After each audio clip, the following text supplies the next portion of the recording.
সোনা পৃথিবীর মূল্যবান সম্পদের মধ্যে অন্যতম হলেও এই সোনাই একটি সাম্রাজ্যকে ধ্বংস করতে বসেছিল। মরুভূমির বুকে লুকিয়ে আছে এক রহস্যময় সাম্রাজ্যের গল্প। ঐতিহাসিকরা বলেন এককালে এখানে এত সোনা লুকিয়ে ছিল যে রাস্তায় চলতেও সোনার ওপর পা দিতে হতো। অ্যালান মাস্ক, মুকেশ আম্বানিদের মিলিত সম্পত্তিও এই সাম্রাজ্যের রাজার কাছে নগণ্য। কিন্তু এই সোনার রাজার নাম কি? তিনি কে ছিলেন? কি হয়েছিল তার সাম্রাজ্যে? আজ আমরা জানব সেই রহস্যময় সোনার রাজা মানসা মুসার গল্প। মুসা মালি রাজপরিবারে জন্মগ্রহণ করেন। মানসা কথাটির অর্থ ছিল রাজা। বিংশ শতকে আফ্রিকার অন্তর্গত মালি চরম দারিদ্র্যের শিকার। অনাহার সেখানে নিত্যসঙ্গী। কিন্তু এই মালিতেই চতুর্দশ শতাব্দীতে মানসা মুসা সোনার সাম্রাজ্য গড়ে তুলেছিলেন। মুসার রাজত্বকাল ছিল মাত্র 25 বছর। ঐতিহাসিক গবেষকদের দাবি মানসা মুসার মোট সম্পত্তির পরিমাণ 33 লক্ষ কোটি টাকা।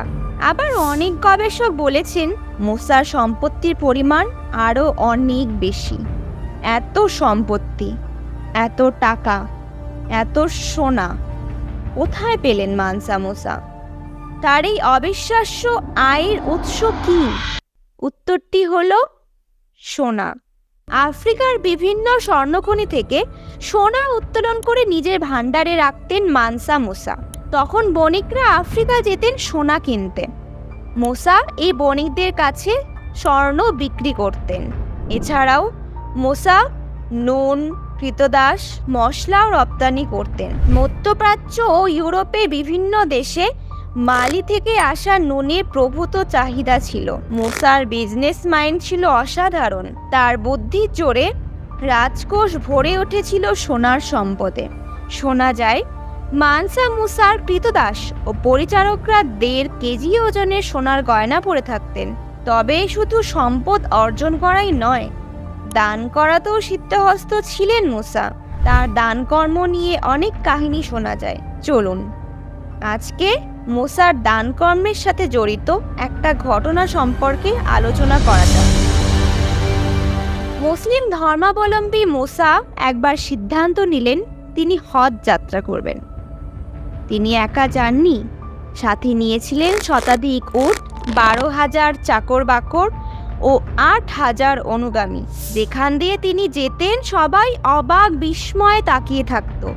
এতটাই ছিল সেই হজ বাহিনীর চাকচিক্য। মানসা মুসা রাস্তায় দরিদ্রদের দেওয়ার জন্য সোনা নিয়েছিলেন 18 টন, যা দিয়ে হয়তো আস্ত একটা শহর কিনে নেওয়া যায়। সেগুলো তিনি অকাতরে বিলিয়েছেন। হজ যাত্রার সময় মিশরের গাজার পিরামিডের সামনে ও রাজধানী কায়রোতে তার তাঁবু পড়ে। তিনি মিশরে এত পরিমাণ সোনা বিলিয়েছিলেন যে মিশরে সোনার দাম একদম পড়ে যায়। সোনার চাহিদা তলানিতে ঠেকে যায়। মিশরের অর্থনীতির অন্যতম স্তম্ভ ছিল সোনা। সেই সোনার দাম পড়ে যাওয়ায় মিশরের অর্থনীতি ধ্বংসের মুখে পৌঁছায়। এই খবর যখন মুসার কানে পৌঁছয় তখন তিনি মিশরের অর্থনীতিকে পুনরুজ্জীবন দান করার জন্য প্রভূত অর্থ সাহায্য করেছিলেন।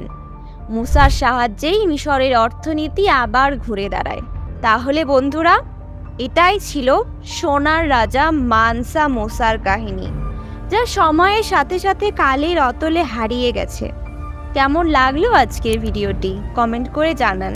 ভিডিওটি ভালো লাগলে লাইক, কমেন্ট, শেয়ার করুন। আর যদি আপনি চ্যানেলে নতুন হন তাহলে চ্যানেলটি সাবস্ক্রাইব করুন। আর নিত্য নতুন আপডেট পেতে হলে পাশে থাকা বেল আইকনটি প্রেস করুন। আজকের মতো এটুকুই। দেখা হচ্ছে পরের ভিডিওতে।